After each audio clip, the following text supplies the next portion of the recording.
ലോകം എന്ന വലിയൊരു മാറ്റത്തിന്റെ വക്കിലാണ്. നമ്മൾ ഇതുവരെ കേട്ടറിഞ്ഞ യുദ്ധവാർത്തകൾ പോലെ അല്ല ഇനി ഉണ്ടാകാൻ പോകുന്ന സംഘർഷങ്ങൾ. വെടിയൊച്ചകൾക്ക് മുൻപേ നിശബ്ദമായ സൈബർ അറ്റാക്കിലൂടെ ഒരു രാജ്യത്തെ നിശ്ചലമാക്കുന്ന പുതിയ യുദ്ധതന്ത്രങ്ങളെക്കുറിച്ചാണ് വിദഗ്ധർ ഇപ്പോൾ മുന്നറിയിപ്പ് നൽകുന്നത്. ഇനി ഒരു വശത്ത് പാകിസ്ഥാനും അഫ്ഗാനിസ്ഥാനും ഔദ്യോഗികമായ ഒരു ഓപ്പൺ വാർ പ്രഖ്യാപിക്കുമ്പോൾ, മറുവശത്ത് ആഗോള എണ്ണ വ്യാപാരത്തിന്റെ ശ്വാസനാളമായ ഹോർമുസ് കടലിടുക്കിൽ അമേരിക്കയുടെയും ഇറാനിന്റെയും തർക്കങ്ങൾ മൂലം കരിനിഴൽ വീണിരിക്കുകയാണ്. ഇതിനിടയിലാണ് ഭക്ഷ്യസുരക്ഷയുടെ പേരിൽ ഇന്ത്യ ഉൾപ്പെടെ 40 രാജ്യങ്ങൾക്ക് സൗദി അറേബ്യ റെഡ് കാർഡ് കാണിച്ചിരിക്കുന്നത്. നമ്മുടെ പോക്കറ്റിലെ പണത്തെയും അടുക്കളയിലെ ഭക്ഷണത്തെയും ഒരുപോലെ ബാധിക്കുന്ന, ദക്ഷിണേഷ്യയും പശ്ചിമേഷ്യയും ഒരേപോലെ പിടിച്ചുലയ്ക്കുന്ന ഈ വമ്പൻ ഭൗമരാഷ്ട്രീയ ചടുല നീക്കങ്ങളെക്കുറിച്ചാണ് നമ്മൾ സംസാരിക്കാൻ പോകുന്നത്. എന്താണ് യഥാർത്ഥത്തിൽ സംഭവിക്കുന്നത്? പരിശോധിക്കാം. വെൽക്കം ടു ലൂക്ക.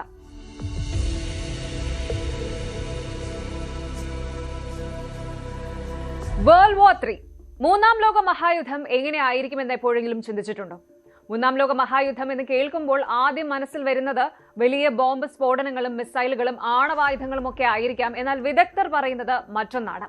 അടുത്ത ഒരു ഗ്ലോബൽ കോൺഫ്ലിക്റ്റ് തുടങ്ങുന്നത് വെടിയച്ചകളോടെ ആയിരിക്കില്ല, മറിച്ച് മാരകമായൊരു സൈലന്റ് അറ്റാക്കിലൂടെ ആയിരിക്കും. ലോകം ഒന്നാകെ ഒരു ഡിജിറ്റൽ കോമയിലേക്ക് പോകുന്നതോടെ ആയിരിക്കും ഇത് സംഭവിക്കുക. ആകാശത്ത് മിസൈലുകൾ പ്രത്യക്ഷപ്പെടുന്നതിന് മുൻപ് നിങ്ങളുടെ ഫോണിലെ ഇന്റർനെറ്റ് റേഞ്ച് അപ്രത്യക്ഷമാകും.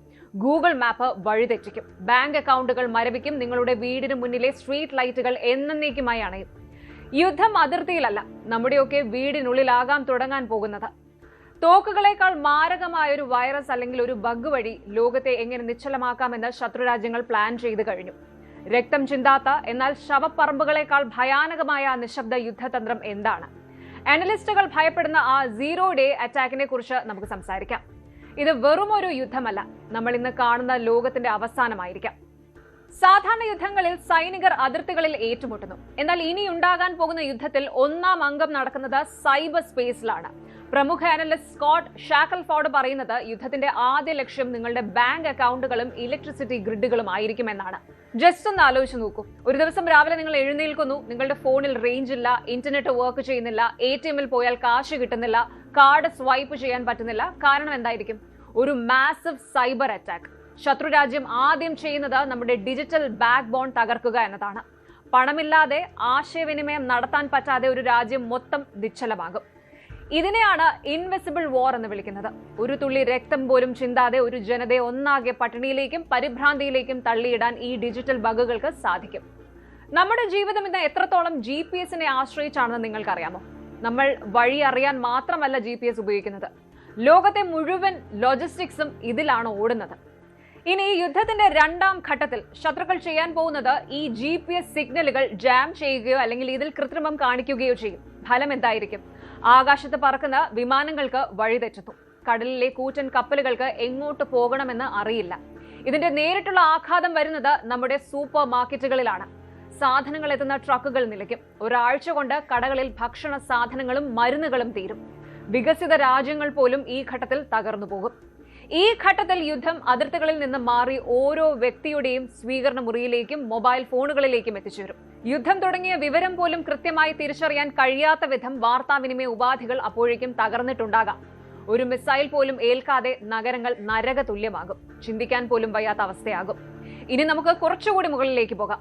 അടുത്ത ലെവലിലേക്ക് പോകുമ്പോൾ യുദ്ധം ഭൂമിയിൽ മാത്രമല്ല, ബഹിരാകാശത്തേക്കും വ്യാപിക്കും.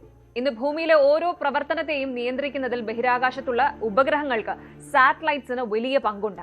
കാലാവസ്ഥാ നിരീക്ഷണം മുതൽ സൈനിക നീക്കങ്ങൾ വരെ ഈ ഉപഗ്രഹങ്ങളെ ആശ്രയിച്ചാണ് നടക്കുന്നത്.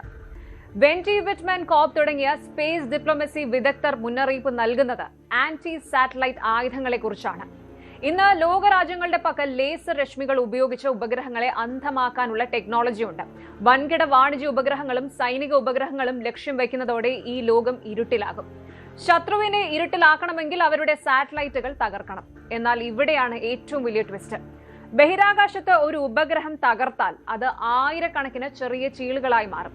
ഈ ചീളുകൾ മറ്റു ഉപഗ്രഹങ്ങളിൽ പോയി ഇടിക്കും. ഇതൊരു ചെയിൻ റിയാക്ഷൻ പോലെ തുടർന്നുകൊണ്ടിരിക്കും. ഇതിനെയാണ് ശാസ്ത്രജ്ഞർ കെസ്ലർ സിൻഡ്രോം എന്ന് വിളിക്കുന്നത്. ഇത് സംഭവിച്ചാൽ ഭൂമിക്ക് ചുറ്റും ഒരു മാലിന്യ ജയിൽ രൂപപ്പെടും. ഫലമോ? വരും തലമുറകൾക്ക് പോലും സ്പേസ് യാത്ര അസാധ്യമാകും. ഇന്റർനെറ്റും കാലാവസ്ഥാ നിരീക്ഷണവും സൈനിക കമ്മ്യൂണിക്കേഷനും എന്നേക്കുമായി നിലയ്ക്കും. ലോകം വീണ്ടും 19ാം നൂറ്റാണ്ടിലേക്ക് അല്ലെങ്കിൽ അതിലും പിന്നിലേക്ക് തിരിച്ചു പോകും. നിങ്ങൾ വിചാരിക്കുന്നുണ്ടാകാം സാറ്റലൈറ്റ് പോയാലും നമുക്ക് ഇന്റർനെറ്റ് കാണില്ലേ എന്ന്. ഇനിയാണ് അവിടുത്തെ ഏറ്റവും വലിയ ട്വിസ്റ്റ് വരുന്നത്. ലോകത്തെ 95% ഇന്റർനെറ്റ് ഡേറ്റയും കൈമാറുന്നത് കടലിനടിയിലൂടെ കിടക്കുന്ന under see fibre optic cables വഴിയാണ്. പീറ്റർ സിംഗർ നിരീക്ഷിക്കുന്നത് പോലെ ഈ കേബിളുകൾ മുറിക്കപ്പെട്ടാൽ ഭൂഖണ്ഡങ്ങൾ തമ്മിലുള്ള ബന്ധം അപ്പാടെ അറ്റുപോകും. അന്തർവാഹിനികൾ ഉപയോഗിച്ച് ഈ കേബിളുകൾ നശിപ്പിക്കാൻ വളരെ എളുപ്പമാണ്. അമേരിക്കയിലോ യൂറോപ്പിലോ എന്ത് നടക്കുന്നുവെന്ന് ഏഷ്യയിലുള്ളവർക്ക് അറിയാൻ കഴിയില്ല. സോഷ്യൽ മീഡിയയും ഗൂഗിളും എല്ലാം ഡെഡ് ആകും. ലോകം വീണ്ടും ഒറ്റപ്പെട്ട ദ്വീപുകളുടെ കൂട്ടമായി മാറും. ശരിക്കും പറഞ്ഞാൽ ഒരു ഇൻഫർമേഷൻ ബ്ലാക്ക് ഔട്ട് സംഭവിക്കും. പഴയ കാലത്തെ പോലെ സൈനികർ മുഖാമുഖം നിൽക്കുന്ന യുദ്ധമല്ല ഇനി വരുന്നത്. ഇന്ന് നമ്മുടെ പക്കൽ ആർട്ടിഫിഷ്യൽ ഇന്റലിജൻസ് AI ഉണ്ട്. മനുഷ്യന്റെ നിയന്ത്രണമില്ലാതെ തന്നെ ലക്ഷ്യം കണ്ടെത്തി ആക്രമിക്കുന്ന ഡ്രോണുകൾ, ശബ്ദത്തേക്കാൾ 5 ഇരട്ടി വേഗതയിൽ സഞ്ചരിക്കുന്ന ഹൈപ്പർസോണിക് മിസൈലുകൾ, ഇതൊക്കെ തന്നെ യുദ്ധത്തിന്റെ വേഗത ചിന്തിക്കാവുന്നതിലും അപ്പുറത്തേക്ക് വർദ്ധിപ്പിക്കും. മനുഷ്യന് ചിന്തിച്ച് തീരുമാനമെടുക്കാൻ സമയം കിട്ടുന്നതിന് മുൻപേ തന്നെ AI അൽഗോരിതംസ് തിരിച്ചടി നൽകിയിട്ടുണ്ടാകാം. ഇത് കാര്യങ്ങളെ കൈവിട്ടു പോകുന്ന അവസ്ഥയിലേക്ക് എത്തിക്കും. നമ്മൾ കെട്ടിപ്പടുത്ത ഈ മനോഹരമായ ആധുനിക നാഗരികത വെറും ദിവസങ്ങൾക്കുള്ളിൽ ചീട്ടുകൊട്ടാരം പോലെ തകരാൻ ഈ സാങ്കേതിക വിദ്യകൾ മാത്രം മതി. 2026 ഏറ്റവും പുതിയ റിപ്പോർട്ടുകൾ പ്രകാരം പല പ്രമുഖ രാജ്യങ്ങളും അവരുടെ സൈബർ സുരക്ഷയും ബഹിരാകാശ പ്രതിരോധവും റെക്കോർഡ് വേഗതയിലാണ് വർദ്ധിപ്പിക്കുന്നത്. റഷ്യ, യുക്രൈൻ, മിഡിൽ ഈസ്റ്റ് സംഘർഷങ്ങൾ ഇതിനോടകം തന്നെ ഇത്തരം ഹൈബ്രിഡ് യുദ്ധമുറകൾക്ക് സാക്ഷ്യം വഹിച്ചു കഴിഞ്ഞു. തായ്വാൻ കടലിടുക്കിലെ അസ്വസ്ഥതകളും ലോകത്തെ ഒരു വലിയ യുദ്ധത്തിന്റെ വക്കിലേക്ക് എത്തിച്ചിരിക്കുകയാണ്. ആണവായുധങ്ങൾ എന്ന ഭീഷണിയേക്കാൾ ഇന്ന് ലോകം ഭയപ്പെടുന്നത് ഇത്തരം നിശബ്ദമായ തകർച്ചയെ തന്നെയാണ്. ഇതൊരു പേടിപ്പെടുത്തുന്ന കഥയല്ല, മറിച്ച് നമ്മുടെ മുന്നിലുള്ള കടുത്ത യാഥാർത്ഥ്യമാണ്. ലോകത്തെ ഏറ്റവും വലിയ മിലിറ്ററി അനലിസ്റ്റുകൾ ഭയപ്പെടുന്ന അടുത്ത നിമിഷം സംഭവിക്കാവുന്ന ഒരു പ്ലാൻ മാത്രമാണിത്. ടെക്നോളജി നമ്മളെ എത്രത്തോളം കരുത്തരാക്കിയോ അത്രത്തോളം തന്നെ ദുർബലരാക്കിയിട്ടുമുണ്ട്. ഒരു സ്വിച്ച് ഇടുന്നത് പോലെ ലോകത്തെ നിശ്ചലമാക്കാൻ ഇന്ന് ആധുനിക ആയുധങ്ങൾക്ക് സാധിക്കും. നമ്മുടെ ഈ ആധുനിക നാഗരികത ഒരു ഡിജിറ്റൽ നൂലിലാണ് കെട്ടിയിട്ടിരിക്കുന്നത്. ആ നൂലൊന്ന് മുറിഞ്ഞാൽ നമ്മൾ കെട്ടിപ്പടുത്ത ഈ വികസനമെല്ലാം വെറും ദിവസങ്ങൾക്കുള്ളിൽ തകർന്നു വീഴും. 3ാം ലോക മഹായുദ്ധം എന്ന് കേൾക്കുമ്പോൾ നമ്മൾ പേടിക്കേണ്ടത് അതിർത്തിയിലെ ടാങ്കുകളെ നോക്കിയല്ല, മറിച്ച് നമ്മുടെ പോക്കറ്റിലിരിക്കുന്ന സ്മാർട്ട് ഫോണുകൾ എപ്പോൾ വേണമെങ്കിലും ഓഫ് ആകാമെന്ന യാഥാർത്ഥ്യത്തെ ഓർത്തായിരിക്കണം. 3ാം ലോക മഹായുദ്ധം ഉണ്ടാകാതിരിക്കട്ടെ എന്ന് നമുക്ക് പ്രാർത്ഥിക്കാം. കാരണം ആൽബർട്ട് ഐൻസ്റ്റീൻ പറഞ്ഞതുപോലെ 3ാം ലോക മഹായുദ്ധം ഏത് ആയുധം കൊണ്ടാണോ പോരാടുക എന്ന് എനിക്കറിയില്ല, പക്ഷെ 4ാം ലോക മഹായുദ്ധം കല്ലും വടിയും കൊണ്ടായിരിക്കും.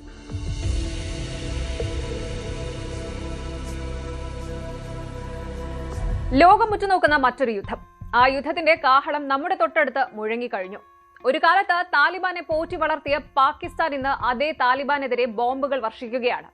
കേൾക്കുമ്പോൾ വിരോധാഭാസം എന്ന് തോന്നാം, പക്ഷേ പാകിസ്ഥാനും അഫ്ഗാനിസ്ഥാനും ഇപ്പോൾ ഔദ്യോഗികമായൊരു ഓപ്പൺ വാറിലേക്ക് കടന്നിരിക്കുകയാണ്.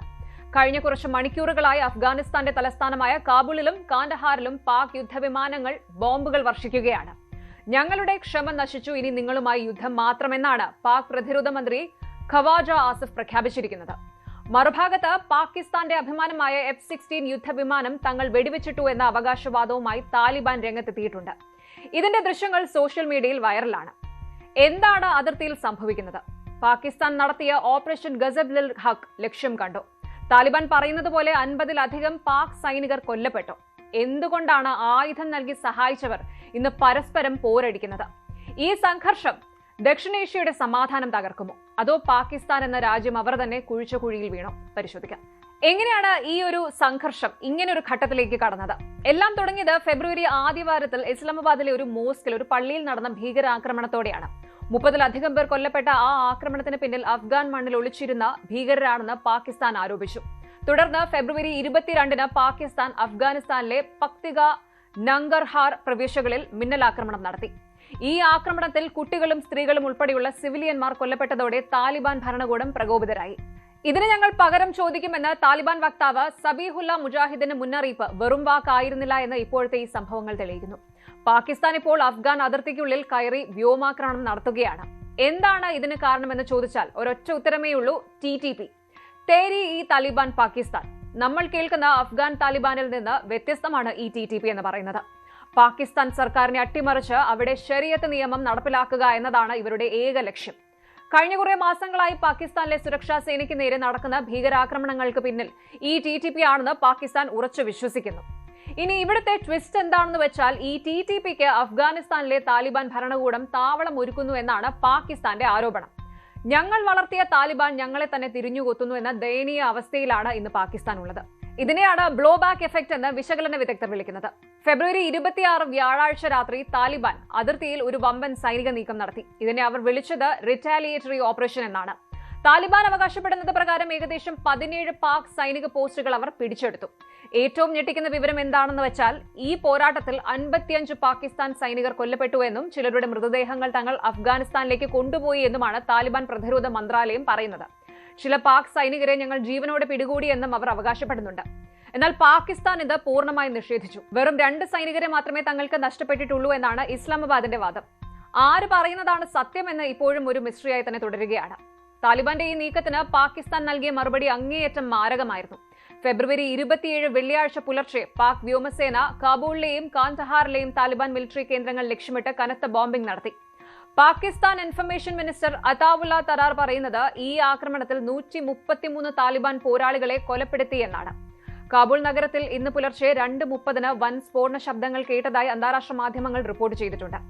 ഒരു കാലത്ത് സുഹൃത്തുക്കളായിരുന്ന 2 രാജ്യങ്ങൾ ഇന്ന് പരസ്പരം നശിപ്പിക്കാൻ ഇറങ്ങി തിരിച്ചിരിക്കുകയാണ്. ഇത് വെറും ഒരു അതിർത്തി തർക്കമല്ല, ഇതൊരു പൂർണ്ണ യുദ്ധം തന്നെയാണ്. സംഘർഷത്തിന്റെ മറ്റൊരു പ്രധാന കാരണം ദുരന്ത് ലൈൻ ആണ്. പാകിസ്ഥാനും അഫ്ഗാനിസ്ഥാനും തമ്മിലുള്ള അതിർത്തിയാണിത്. ബ്രിട്ടീഷ് കാലഘട്ടത്തിൽ വരച്ച ഈ അതിർത്തി അഫ്ഗാനിസ്ഥാൻ ഇതുവരെ അംഗീകരിച്ചിട്ടില്ല. പഷ്തൂൺ വംശജരെ 2ആയി വിഭജിക്കുന്ന ഈ അതിർത്തിയിൽ പാകിസ്ഥാൻ വേലികെട്ടാൻ തുടങ്ങിയതോടെ താലിബാൻ പ്രകോപിതരായി. ഞങ്ങളുടെ മണ്ണിൽ വേലികെട്ടാൻ നിങ്ങൾ ആര് എന്നാണ് താലിബാന്റെ ചോദ്യം.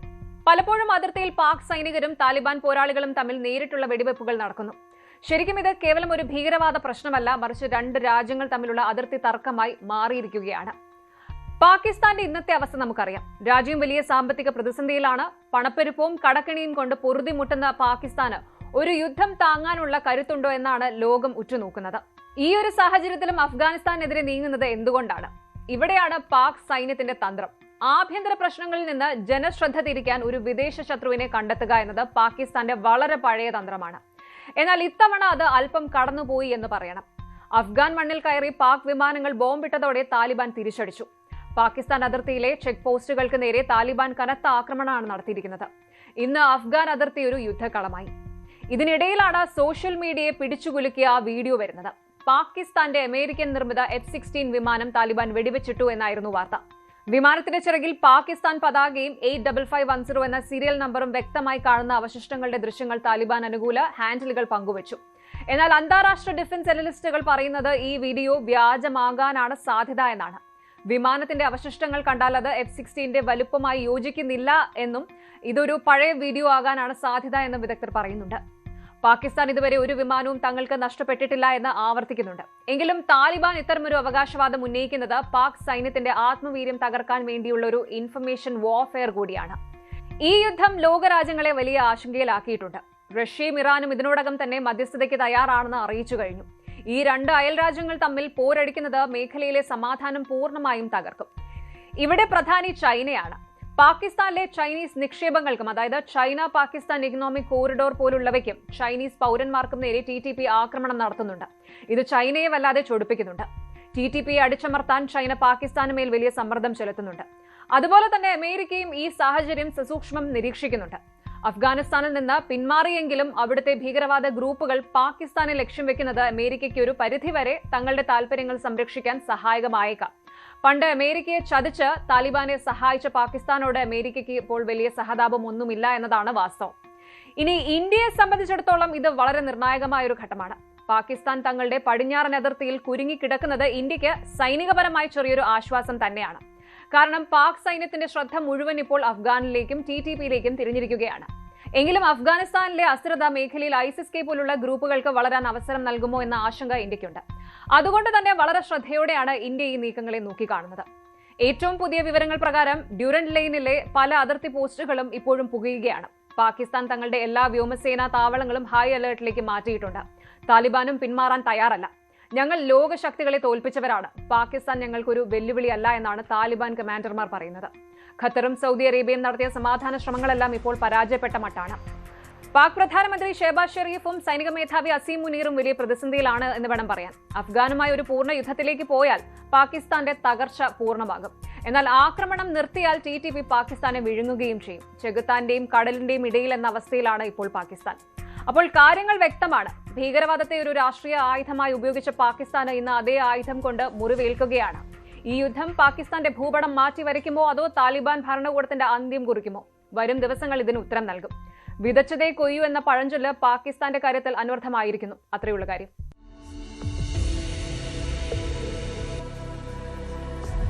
ഗൾഫ് രാജ്യങ്ങളിൽ നിന്ന്, പ്രത്യേകിച്ച് സൗദി അറേബ്യയിൽ നിന്ന് ഒരു സുപ്രധാന വാർത്ത പുറത്തു വരികയാണിപ്പോൾ.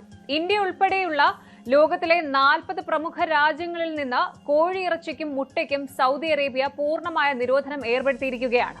ഭക്ഷ്യസുരക്ഷയുടെ കാര്യത്തിൽ ലോകത്ത് തന്നെ ഏറ്റവും കർശനമായ നിലപാടുകൾ എടുക്കുന്ന രാജ്യമാണ് സൗദി. അതുകൊണ്ട് തന്നെ ഈ വാർത്ത കേട്ട ഉടൻ പ്രവാസി മലയാളികളും കയറ്റുമതി വ്യാപാരികളും ഒരുപോലെ ആശങ്കയിലാണ്. എന്തുകൊണ്ടാണ് സൗദി ഇത്തരമൊരു കടുത്ത തീരുമാനമെടുത്തത്? പക്ഷിപ്പനി ഭീതിയാണോ ഇതിന് പിന്നിൽ? ഇന്ത്യയിലെ കോഴി കർഷകരെയും നാമക്കൽ പോലുള്ള മുട്ട ഉൽപാദന കേന്ദ്രങ്ങളെയും ഇത് എങ്ങനെ ബാധിക്കും? പരിശോധിക്കാം. ആദ്യം തന്നെ പറയട്ടെ, ഇതൊരു പെട്ടെന്നുണ്ടായ തീരുമാനമല്ല. Saudi food and drug authority SFDA വർഷങ്ങളായി പിന്തുടരുന്ന ഒരു ഹെൽത്ത് പോളിസിയുടെ ഭാഗമാണിത്. ലോകത്തിന്റെ പല ഭാഗങ്ങളിലും പടർന്നു പിടിക്കുന്ന ഹൈലി പാത്തജനിക് ഏവിയൻ ഇൻഫ്ലുവൻസ അഥവാ പക്ഷിപ്പനി രാജ്യത്തേക്ക് എത്താതിരിക്കാനുള്ള ഒരു മുൻകരുതൽ നടപടിയാണിത്. പൊതുജനാരോഗ്യം സംരക്ഷിക്കുക എന്നതിനാണ് സൗദി മുൻഗണന നൽകുന്നത്. പക്ഷിപ്പനി വൈറസ് പക്ഷികളെ മാത്രമല്ല, ചില സാഹചര്യങ്ങളിൽ മനുഷ്യരെയും ബാധിക്കാൻ സാധ്യതയുണ്ട്. അതുകൊണ്ട് തന്നെ 1% പോലും വിട്ടുവീഴ്ച ചെയ്യാൻ അവർ തയ്യാറല്ല. ഇതിനെയാണ് നമ്മൾ ബയോസെക്യൂരിറ്റി മെഷർ എന്ന് വിളിക്കുന്നത്. ഇന്ത്യയെ കൂടാതെ ബംഗ്ലാദേശ്, ചൈന, ജർമ്മനി, UK തുടങ്ങിയ 40 രാജ്യങ്ങളാണ് ഈ സമ്പൂർണ്ണ നിരോധന പട്ടികയിൽ ഉള്ളത്. ഇവിടെ ഒരു കാര്യം പ്രത്യേകം ശ്രദ്ധിക്കാനുണ്ട്. ചില രാജ്യങ്ങൾക്ക് സമ്പൂർണ്ണ നിരോധനമാണെങ്കിൽ മറ്റു ചില രാജ്യങ്ങൾക്ക് ഭാഗിക നിയന്ത്രണങ്ങളാണ് ഏർപ്പെടുത്തിയിരിക്കുന്നത്. ഉദാഹരണത്തിന് അമേരിക്ക, ഓസ്ട്രേലിയ, ഫ്രാൻസ്, കാനഡ തുടങ്ങിയ രാജ്യങ്ങളിലെ ചില പ്രത്യേക പ്രവിശ്യകളിൽ നിന്നുള്ള ഉൽപ്പാദനങ്ങൾ മാത്രമേ നിരോധിച്ചിട്ടുള്ളൂ. എന്നാൽ ഇന്ത്യൻ കയറ്റുമതിക്കാർക്കും ഉപഭോക്താക്കൾക്കും വലിയൊരു ആശ്വാസ വാർത്തയുണ്ട്. എല്ലാത്തരം പോൾട്രി ഉൽപ്പന്നങ്ങൾക്കും ഈ നിരോധനം ബാധകമല്ല. പക്ഷിപ്പനി വൈറസിനെ നശിപ്പിക്കാൻ ആവശ്യമായ രീതിയിൽ ഹീറ്റ് ട്രീറ്റഡ് ചെയ്തതോ അല്ലെങ്കിൽ അണുവിമുക്തമാക്കി പ്രോസസ് ചെയ്തതോ ആയ ഉൽപ്പന്നങ്ങൾ സൗദിയിലേക്ക് അയക്കാൻ സാധിക്കും. പക്ഷേ ഇതിന് ഔദ്യോഗികമായ ഹെൽത്ത് സർട്ടിഫിക്കറ്റ് നിർബന്ധമാണ്. അതായത് ശരിയായി വേവിച്ചതോ സംസ്കരിച്ചതോ ആയ ഉൽപ്പന്നങ്ങൾക്ക് സൗദി വിപണിയിൽ ഇപ്പോഴും പ്രവേശനമുണ്ട്. ഇനി എല്ലാവരും ചോദിക്കുന്ന ചോദ്യം ഇത് ഇന്ത്യയെ ബാധിക്കുമോ എന്നുള്ളതാണ്. പ്രത്യേകിച്ച് തമിഴ്നാട്ടിലെ നാമക്കൽ പോലുള്ള മുട്ട ഉൽപാദന കേന്ദ്രങ്ങളെ. സത്യം പറഞ്ഞാൽ ഈ നിരോധനം ഇന്ത്യൻ പോൾട്രി വ്യവസായത്തെ തകർക്കുമെന്ന പേടിയൊന്നും വേണ്ട. പോൾട്രി ഫെഡറേഷൻ ഓഫ് ഇന്ത്യയുടെ കണക്കുകൾ പ്രകാരം ഇന്ത്യയിൽ നിന്നുള്ള മുട്ട കയറ്റുമതിയുടെ പ്രധാന വിപണി എന്ന് പറയുന്നത് സൗദി അറേബ്യ അല്ല, ഒമാൻ, ഖത്തർ, UAE തുടങ്ങിയ രാജ്യങ്ങളിലേക്കാണ് ഇന്ത്യയിൽ നിന്ന് കൂടുതൽ ഉൽപ്പന്നങ്ങൾ പോകുന്നത്. സൗദി അറേബ്യയിലേക്കുള്ള വിഹിതം താരതമ്യേന കുറവുമാണ്. ഇത് മാത്രമല്ല, ഇന്ത്യയിലെ ആഭ്യന്തര വിപണി വളരെ വലുതാണ്. ഓരോ വർഷവും 7 മുതൽ 8% വരെ വളർച്ചയാണ് നമ്മുടെ നാട്ടിലെ മുട്ട, ചിക്കൻ ഉപയോഗത്തിൽ ഉണ്ടാകുന്നത്. അതുകൊണ്ട് തന്നെ സൗദിയുടെ ഈ തീരുമാനം ഇന്ത്യൻ കർഷകരുടെ വരുമാനത്തെ വലിയ രീതിയിൽ ബാധിക്കാൻ സാധ്യതയില്ല എന്നാണ് വിദഗ്ധർ വിലയിരുത്തുന്നത്. സൗദിയുടെ ഈ റെഡ് ലിസ്റ്റിൽ ഇന്ത്യയെ കൂടാതെ ഏതൊക്കെ രാജ്യങ്ങളുണ്ടെന്ന് നമുക്കൊന്ന് നോക്കാം. ബംഗ്ലാദേശ്, പാകിസ്ഥാൻ, അഫ്ഗാനിസ്ഥാൻ തുടങ്ങിയ അയൽ രാജ്യങ്ങളും ലിസ്റ്റിലുണ്ട്. കൂടാതെ ജപ്പാൻ, ദക്ഷിണ കൊറിയ, വിയറ്റ്നാം തുടങ്ങിയ ഏഷ്യൻ രാജ്യങ്ങളും യൂറോപ്പിലെ ജർമ്മനി, സ്ലൊവേനിയ തുടങ്ങിയ രാജ്യങ്ങളും ഈ പട്ടികയിൽ ഇടം പിടിച്ചിട്ടുണ്ട്.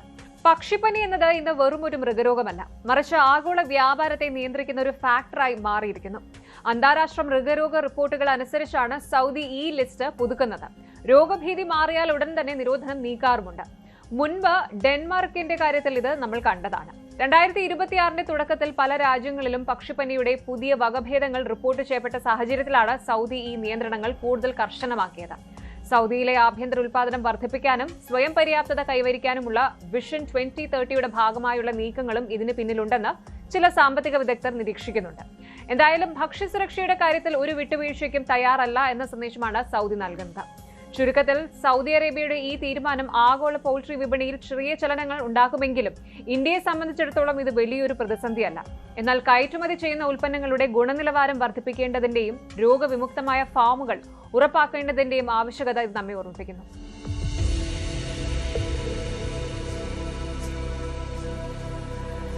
ലോകമെമ്പാടും ജിയോ പൊളിറ്റിക്കൽ സാഹചര്യങ്ങൾ മാറി മറിയുമ്പോൾ ഇന്ത്യയുടെ അടുക്കളകളെയും അതുപോലെ പോക്കറ്റിനെയും ഒക്കെ നേരിട്ട് ബാധിക്കുന്ന ഒരു വിഷയത്തെക്കുറിച്ചാണ് നമ്മൾ സംസാരിക്കാൻ പോകുന്നത്. ഹോർമുസ് കടലിടുക്കിലെ അസ്വസ്ഥതകളും ഇന്ത്യയുടെ ഊർജ്ജ സുരക്ഷയും. ലോകത്തിലെ 3ാമത്തെ വലിയ എണ്ണ ഇറക്കുമതി രാജ്യമായ ഇന്ത്യ ഇന്നൊരു കനത്ത പരീക്ഷണത്തെ നേരിടുകയാണ്.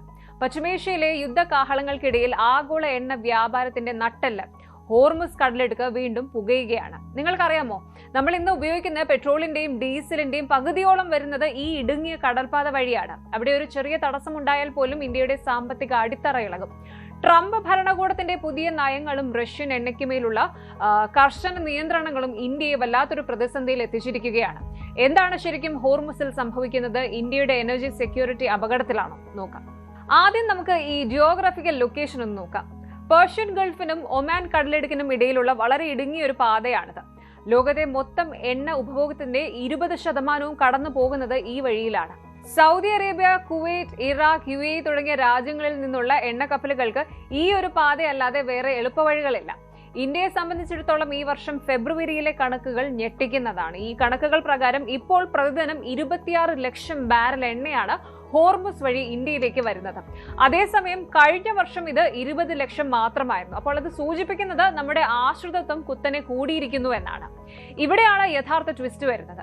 കഴിഞ്ഞ കുറച്ചു കാലങ്ങളായി റഷ്യയിൽ നിന്ന് കുറഞ്ഞ നിരക്കിൽ ഇന്ത്യ എണ്ണ വാങ്ങുന്നുണ്ടായിരുന്നു. ഇത് നമ്മുടെ സമ്പദ് വ്യവസ്ഥയ്ക്ക് വലിയൊരു ആശ്വാസവുമായിരുന്നു. എന്നാൽ 2026 അതായത് അമേരിക്കൻ ഭരണം മാറിയ ശേഷം കാര്യങ്ങൾ തകിടം മറിഞ്ഞുവെന്ന് വേണം പറയാൻ. റഷ്യൻ കമ്പനികളായ റോസ്നെഫ്റ്റ്, ലൂക്കോ എന്നിവയ്ക്ക് മേൽ അമേരിക്ക കടുത്ത സാങ്ഷൻസ് ഏർപ്പെടുത്തി. റഷ്യയിൽ നിന്ന് എണ്ണ വാങ്ങുന്നത് നിർത്തണമെന്ന് ഡൊണാൾഡ് ട്രംപ് ഇന്ത്യയോട് നേരിട്ട് ആവശ്യപ്പെട്ടതോടെ നമ്മൾ വീണ്ടും മിഡിൽ ഈസ്റ്റിലെ രാജ്യങ്ങളെ കൂടുതൽ ആശ്രയിക്കാൻ നിർബന്ധിതരായി. ഇതിന്റെ ഫലമായിട്ട് ഇന്ത്യയുടെ മൊത്തം ഇറക്കുമതിയുടെ 50% ഇപ്പം ഹോർമുസ് കടലിടുക്ക് വഴി വരുന്നു. ഇതൊരു വലിയ അപകട സാധ്യതയാണ്. ഇറാനും അമേരിക്കയും തമ്മിലുള്ള ആണവ കരാർ തർക്കം മുറുകുകയാണ്. ഇറാൻ പലപ്പോഴും ഭീഷണിപ്പെടുത്താറുള്ളത് ഹോർമുസ് കടലിടുക്ക് ഉപരോധിക്കുമെന്നാണ്. അങ്ങനെ സംഭവിച്ചാൽ ലോകം കണ്ട ഏറ്റവും വലിയ എണ്ണക്ഷാമമായിരിക്കും അത്. ഇന്ത്യക്ക് എണ്ണ എത്തിക്കാൻ സൗദി വഴി പൈപ്പ് ലൈനുകൾ ഉണ്ടെങ്കിലും അവയുടെ കപ്പാസിറ്റി വളരെ പരിമിതമാണ്. ഒരു വലിയ പ്രതിസന്ധി വന്നാൽ ഇന്ത്യയുടെ ആവശ്യങ്ങൾ നിർവഹിക്കാൻ ഈ ബദൽ മാർഗങ്ങൾ കൊണ്ട് മാത്രം സാധിക്കില്ലെന്ന് ഇക്കണോമിസ്റ്റുകൾ മുന്നറിയിപ്പ് നൽകുന്നു. ഈ സാഹചര്യത്തിലാണ് ഇന്ത്യയുടെ സ്ട്രാറ്റജിക് പെട്രോളിയം റിസർവ് SPR അഥവാ തന്ത്രപ്രധാനമായ പെട്രോളിയം കരുതൽ ശേഖരത്തിന്റെ പ്രസക്തി വരുന്നത്.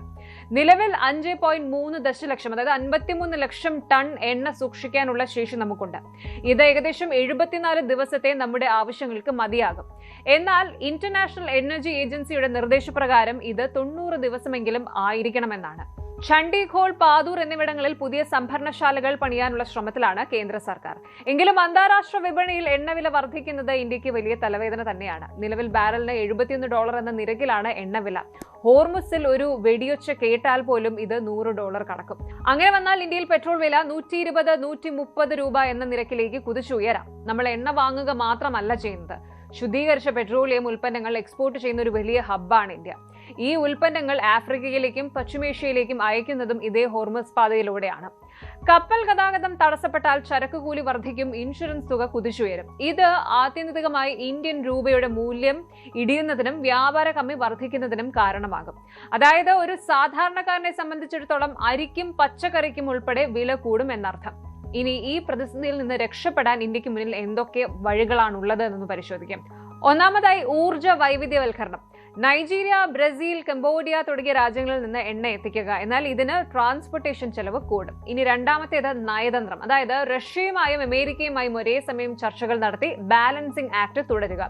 മൂന്നാമത്തേത് പുനരുപയോഗ ഊർജ്ജം, റിന്യൂവബിൾ എനർജി, സോളാർ, കാറ്റ്, ഗ്രീൻ ഹൈഡ്രജൻ എന്നിവയിലേക്ക് രാജ്യം എത്രയും വേഗം മാറണം. എണ്ണയെ ആശ്രയിക്കുന്നത് കുറയ്ക്കാതെ നമുക്ക് പൂർണ്ണമായ സുരക്ഷ ഉറപ്പാക്കാൻ സാധിക്കില്ല. ചുരുക്കത്തിൽ ഹോർമുസ് കടലിടുക്കിലെ ഓരോ അലയൊലികളും ഇന്ത്യയുടെ സാമ്പത്തിക സുരക്ഷിതത്വത്തെ ബാധിക്കുന്നു. ഭൗമരാഷ്ട്രീയ തർക്കങ്ങൾ ഇന്ത്യയുടെ ഊർജ്ജ മേഖലയെ ഒരു വല്ലാത്ത സമ്മർദ്ദത്തിലാക്കിയിരിക്കുകയാണ്. ഒരു മേഖലയെ മാത്രം എണ്ണയ്ക്കായി ആശ്രയിക്കുന്നത് എത്രത്തോളം അപകടകരമാണ് എന്ന് ഈ 2026 സാഹചര്യം നമ്മളെ ഓർമ്മിപ്പിക്കുന്നു. വരും മാസങ്ങളിൽ ഇന്ത്യ നടത്തുന്ന നയതന്ത്ര നീക്കങ്ങൾ നമ്മുടെ രാജ്യത്തിന്റെ ഭാവിയെ തന്നെ നിശ്ചയിക്കും. അവസാനമായി ഒരു കാര്യം കൂടി, ചരിത്രം നമ്മളെ പഠിപ്പിക്കുന്നത് ഒരു പാഠമാണ്. യുദ്ധങ്ങൾ പലപ്പോഴും മുൻകൂട്ടി പ്രഖ്യാപിക്കപ്പെട്ടവയാകില്ല. ഹോർമുസ് കടലിടുക്കിൽ ഇന്ന് കാണുന്ന ഈ നിശബ്ദത ഒരു വലിയ കൊടുങ്കാറ്റിന് മുൻപുള്ളതാണോ എന്ന് നമ്മൾ ഭയപ്പെടേണ്ടിയിരിക്കുന്നു. നമ്മുടെ അടുക്കളയിലെ ഗ്യാസ് സിലിണ്ടർ മുതൽ ഓഫീസിലേക്ക് ഉള്ള യാത്രയിലെ ഇന്ധനം വരെ നിശ്ചയിക്കുന്നത് ആയിരക്കണക്കിന് മൈലുകൾക്കപ്പുറമുള്ള ഈ ഇടുങ്ങിയ കടൽപാതയാണ്. അവിടെ വീഴുന്ന ഓരോ തീപ്പൊരിയും പടരുന്നത് ഇന്ത്യയുടെ സാമ്പത്തിക ഭൂപടത്തിലേക്കായിരിക്കും. നയതന്ത്രത്തിന്റെ ചാണക്യ തന്ത്രങ്ങൾ കൊണ്ട് ഇന്ത്യ ഈ കടമ്പ കടക്കുമോ, അതോ ആഗോള എണ്ണ വിപണിയിലെ ഈ ഒരു ചെക്ക്മേറ്റിൽ നമ്മൾ വീണു പോകുമോ? വരും ദിവസങ്ങൾ അത് പറയും.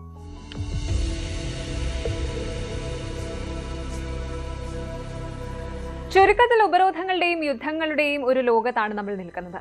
കാര്യങ്ങൾ ഇത്രയൊക്കെ സങ്കീർണമാണെങ്കിലും നമ്മൾ നിരാശപ്പെടേണ്ടതില്ല എന്ന് തോന്നുന്നു. ഇത്തരം പ്രതിസന്ധികൾക്കിടയിലും ഇന്ത്യ കാണിക്കുന്ന പക്വതയും ദീർഘവീക്ഷണവും വളരെ വലുതാണ്. ഊർജത്തിനായി മറ്റു രാജ്യങ്ങളെ മാത്രം ആശ്രയിക്കാതെ പുനരുപയോഗ ഊർജത്തിലേക്ക് മാറാനും ആഭ്യന്തര ഉൽപാദനം വർദ്ധിപ്പിക്കാനുമുള്ള നമ്മുടെ ശ്രമങ്ങൾ വലിയൊരു പ്രതീക്ഷയാണ് നൽകുന്നത്. സമാധാനത്തിനായുള്ള ചർച്ചകൾക്ക് ഇന്ത്യ എപ്പോഴും മുൻകൈ എടുക്കുന്നു എന്നതും ആശ്വാസകരമാണ്.